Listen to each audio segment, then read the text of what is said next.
Alrighty, so they say that you put pressure on these rocker arms, and if they have more than a millimeter of play, that they either have air in them or they need to be replaced.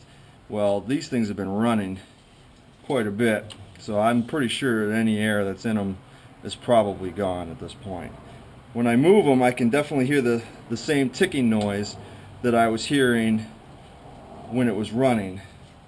So definitely it's slapping against the camshaft. So I'm going to go with these rocker arms are once again bad.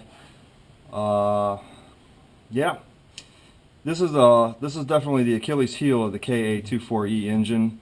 Is the valve train, the timing chain, and the rocker arm design is atrocious. I don't think the L series engines had this trouble, and I definitely know that the Z series engines did not have this trouble. The advantage of those were you had manual adjust rocker arms, which was cool because then you didn't have to worry about bleeding, didn't have to worry about losing pressure. None of this was hydraulically controlled. It was all set it, do the valve lash. The disadvantage was you had to pull the valve cover and do the valve lash as part of the routine maintenance on it. But you know what? I'd rather do that than rely on, a design like this, which seems to have a high failure rate and seems to not impress me at all. So, yeah, I don't know what else to tell anybody here other than, if you plan to stick with your KA engine, just make sure that you,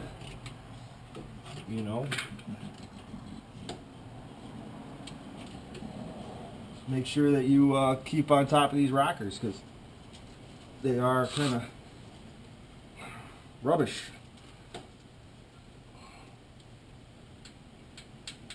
I'm going to go with number one exhaust rocker. That's tight as can be. And that's got play. And they all got a little bit of play, but this one seems to move the easiest. And that's what I'm hearing. I'm hearing rocker noise. So I could buy a set of rockers off of Rock Auto for $260 shipped to my door. They're Mellings. You got to remember that you got 4 forward intakes, 4 rear intakes, and then you got two rear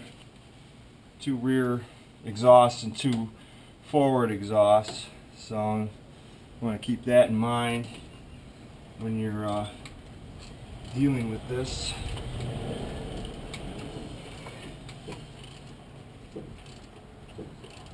So definitely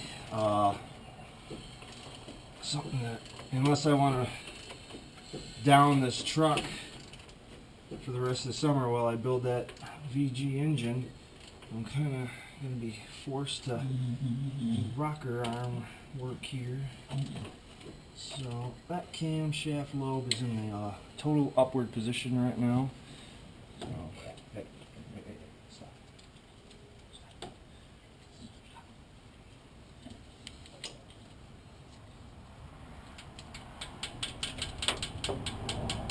That's what I'm hearing.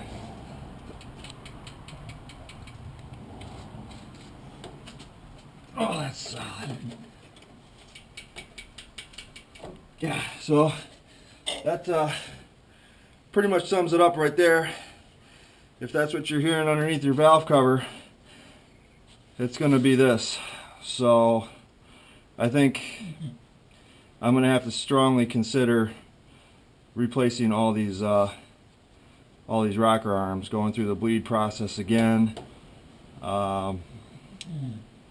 Yeah, great times. But what are you gonna do? I gotta do it. I can't just let this thing sit here and do nothing the whole time.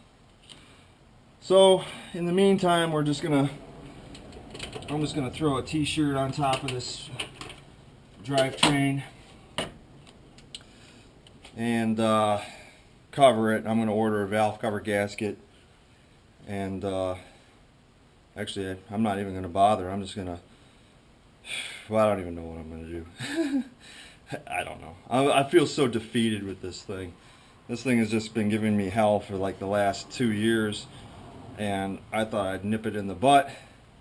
I thought for sure that having the pistons move in your fingers by being able to squeeze them in your fingers would be ideal, because then that would mean that they would spring out with the oil pressure. And it's absolutely the opposite is true.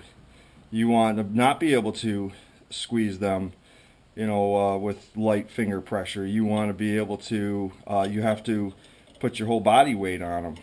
So the fact that we have more than a millimeter of play on this guy right here, this is probably the one right here that's giving me the most amount of grief at this point.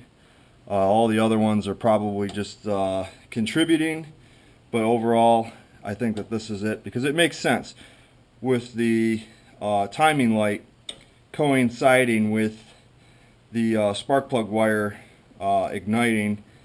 Timing wise, by seeing the light flash at the same speed as the tick and pretty much in sync with the tick noise, it would make sense that cylinder 1 is doing this. So yeah, my next move is going to probably be parts procurement. I gotta wait. I got some big things happening here on the horizon in the next week or so. So I gotta try and save all the money that I can, because I really want to make sure that I'm financially secure here. So this is gonna have to wait. I'm gonna put it back together enough that I can pull it out of the garage and get the tractor in and out and all that happy jazz. And then after everything is secured and all the dust is settled and life is back to somewhat normal and I feel secure again, then I will start spending some money on this thing. But as it stands right now, I am going to put this on hold temporarily, and I'm not going to put it back together today. I feel rather frustrated with it. I'm going to have to do some research. Yeah, gotta love it. KA engines, gotta love it. But I'm gonna go with exhaust number 1 here. This seems like this is the one that is causing the most amount of grief. And according to the service manual specs, if I can press on it and get more than a millimeter of play, which you can hear that, right? Yeah, everybody can hear that. Hopefully you can. I'll get my fat butt out of the way here. So if you can hear that, that's most likely what you're hearing is the rocker arm bouncing on the camshaft. And that would be your tick sound, besides your normal KA timing chain BS, which my guides still look good, so I may not have to do the timing chain. And then of course I've got this pulley, the bearing on this pulley is going bad, so we're hearing a scraping sound. So all kinds of noises coming out from underneath this thing. And then frustratingly, the hood that I had stored over here fell on this truck because of the wind. So now we've got body damage, which hopefully somebody can rub out. It doesn't look like any creasing happened, but it definitely scraped the paint. So yeah, I don't like owning pretty vehicles anymore. I'm kind of turned off from pretty vehicles. I'd rather have something that looks like the red truck that I can drive, and I don't want it to be too rusty, but I don't mind it being ugly, just because then I don't have to sweat, even just having a little bit of wind come through the shop. That's all it was just a little breeze came through the shop and tipped that hood over. And yeah, now we have body damage on top of engine damage. So yeah, I am just so thrilled right now. Alright guys, I'm going to tune out on this video. This is a depressing video, and I'm hoping that I have a better win later on with this thing. I really need this thing to run.